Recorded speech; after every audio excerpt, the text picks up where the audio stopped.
It was a choice between which path would be safer for them.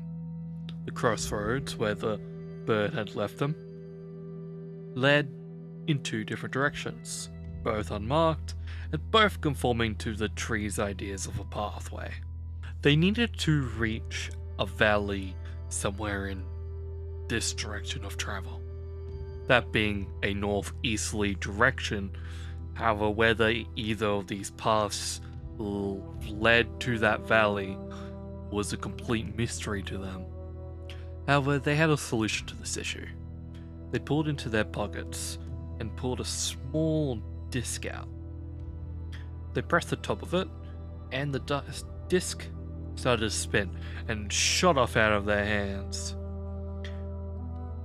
They waited for it to come back in the cold air that made them shift in place.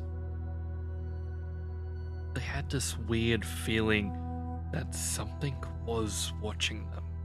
The disc shot back, and they caught it mid-flight. A screen flashed from it, and a voice rang out. Left has fallen rocks, while the right has a mudslide that has appeared to be blocking the way. Any way around it? Not without any significant time restraints.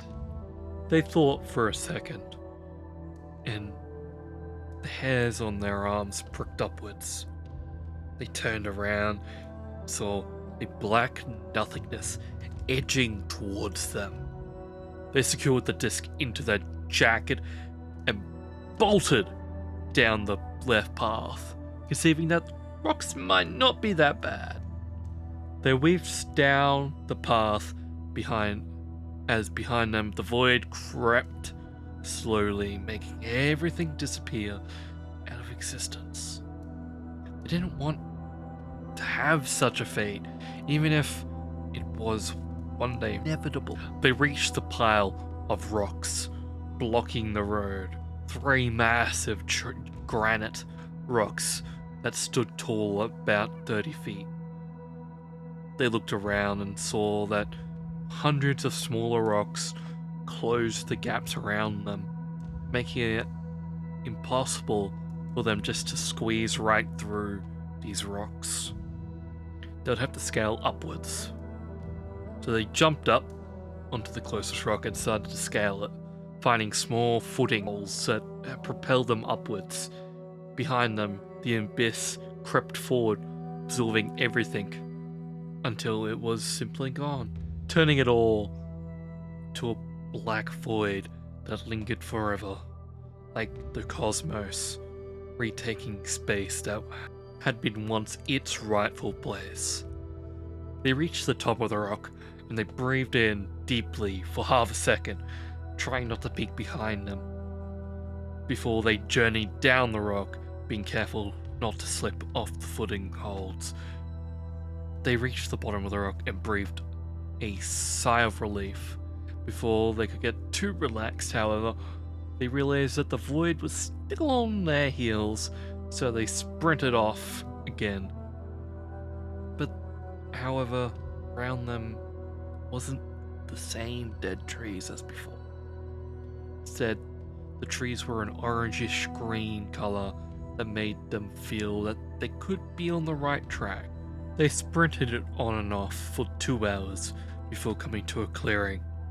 The ground was still a beige color, but the trees were evergreen trees with an orangish green color. They kneeled down onto the ground and pulled off their backpack. They unzipped it and grabbed out an old pillow that had a dirty cover sheet on it. Next, they pulled out a meal and took a few bites of it, the flavoring being bland and dry. After that, they washed it down with some water from a blue metal bottle with the seal cap on it. They splashed some of this water onto their face as well, getting some of the sweat that they had produced from running off it. They then reached into the jacket and pulled the disc out from earlier. They switched it on once more, and the disc spins around for a moment, analyzing the surroundings. A blue glow of a pop-up flashes out of it. Shows them that this area was reasonably safe.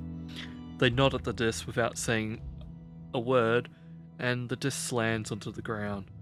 Grows tiny little metallic legs that look like small wires, and it walks around in circles before gently placing itself onto the ground and blending its color into the ground's beige look. They then rest their heads on the dirty pillow and stare up into the sky and wonder where this journey that had them running from nothingness began. This episode of Tales of Shortcide was written by and narrated by Greg Beasley, with the music being Thunderbird by Kevin MacLeod, where you can get his music for free at filmmusic.io, and his website incamtech.com. I don't know how to say that word. Anyway, thank you for listening, and I'll see you tomorrow for part 3.